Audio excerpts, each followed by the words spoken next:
Assalamualaikum warahmatullahi wabarakatuh. Sebelumnya, perkenalkan, nama saya Syarifah dari jurusan Pendidikan Agama Islam. Pada video kali ini, saya akan mencoba memaparkan materi mengenai sekolah, sosialisasi anak, dan pembentukan kepribadian atau kajian sosiologi tentang sekolah pada mata kuliah Sosiologi Pendidikan.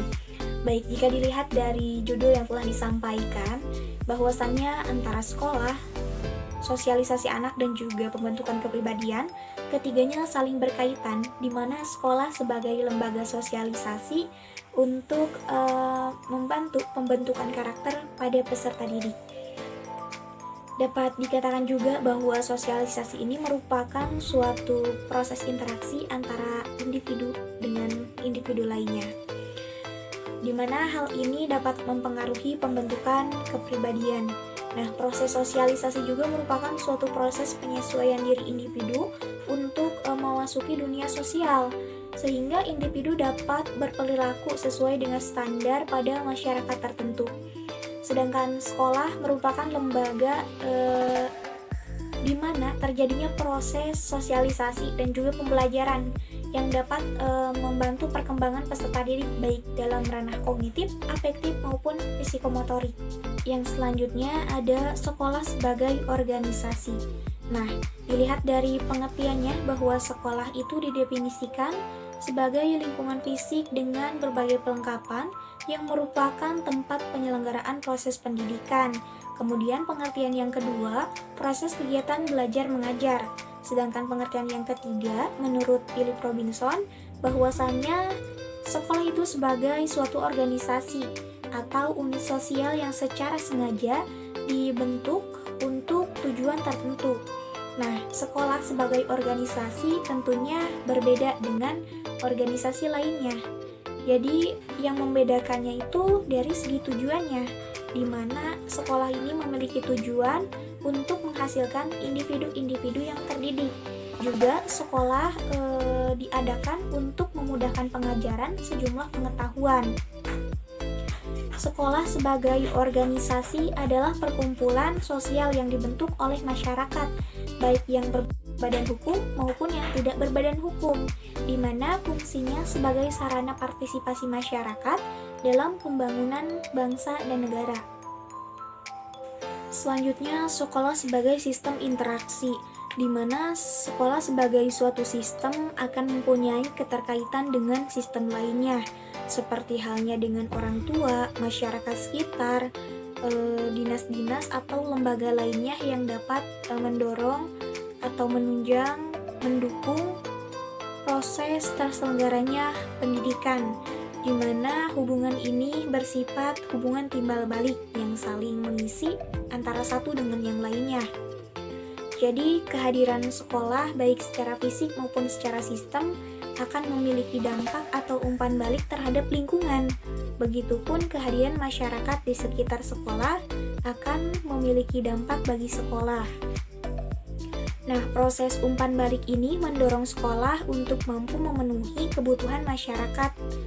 Akan tetapi, mekanisme yang ada tidak dapat menunjang keberlangsungan proses yang ada, karena sekolah lebih berorientasi pada program baku, bukan berdasarkan tuntutan langsung dari masyarakat. Yang selanjutnya ada kelas dan sistem sosial, di mana kelas ini sering dihubungkan dengan kata sekolah.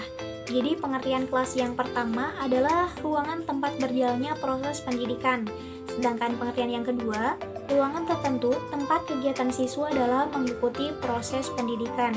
Nah, di dalam kelas ini ada homogenitas sebagai karakter kelas. Jadi pada umumnya setiap siswa di kelas itu memiliki homogenitas, diantaranya dari segi usia, kemampuan, atau penyah. Nah, contoh homogenitas di sini bahwa suatu sekolah biasanya memberlakukan di suatu kelas harus perempuan semua atau laki-laki semua. Nah, seperti itu. Jadi, homogenitas hanya efektif untuk mengembangkan program-program khusus. Jadi, tidak terlalu terkait secara signifikan dengan keberhasilan pendidikan.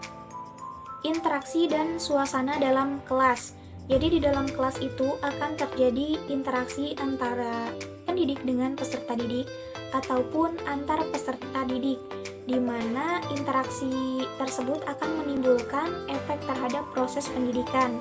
Nah, interaksi di dalam kelas itu melahirkan suasana kelas. Jadi, secara umum suasana kelas di sekolah itu dapat dibedakan menjadi dua. Yang pertama itu suasana kelas yang hidup dan suasana kelas yang mati, di mana suasana kelas yang hidup ditandai dengan para siswa yang aktif dan responsif, sedangkan suasana kelas yang mati ditandai dengan para siswa yang pasif. Selanjutnya, sekolah sebagai pembentukan kepribadian. Jadi, kepribadian itu merupakan suatu kecenderungan psikologi seseorang dalam berperilaku. Nah, sekolah itu berperan penting dalam pembentukan kepribadian peserta didik. Untuk dapat kepribadian peserta didik, jadi guru itu harus mempunyai strategi khusus. Misalnya memberikan bimbingan kepada peserta didik. Bimbingan ini dapat dilakukan di setiap pembelajaran dalam kelas ataupun menanamkan nilai-nilai pendidikan agama Islam secara terus-menerus. Nah, di sekolah juga siswa diajarkan budaya yang berlaku di masyarakat. Agar apa? Agar peserta didik dapat memahami dan juga mengamalkannya dalam kehidupan sehari-hari. Kemudian pada hakikatnya di sekolah seorang anak itu harus mendapat suri tauladan yang baik dari pendidik. Karena kenapa? Pembentukan kepribadian selain dari pembiasaan juga sebagian besar dari hasil keteladanan yang diamatinya. Pembahasan yang terakhir yaitu sekolah sebagai screening moral. Jadi untuk saat ini ya, kerap kali kita dikejutkan atau dihebohkan dengan berita-berita tentang perilaku menyimpang yang dilakukan oleh remaja, seperti halnya pelanggaran moral yang biasa terjadi di lingkungan masyarakat, entah itu oleh remaja maupun orang dewasa. Sehingga untuk mengurangi terjadinya pelanggaran tersebut, perlu diberikannya pendidikan moral bagi setiap individu.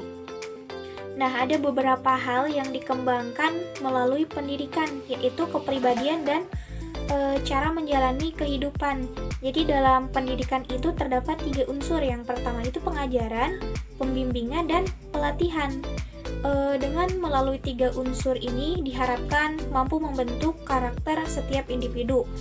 Jadi bimbingan itu biasanya dilakukan oleh pendidik yang berorientasi pada aspek kepribadian ataupun akhlak manusia, yang tujuannya agar terdidik memiliki kepribadian dan moral yang baik.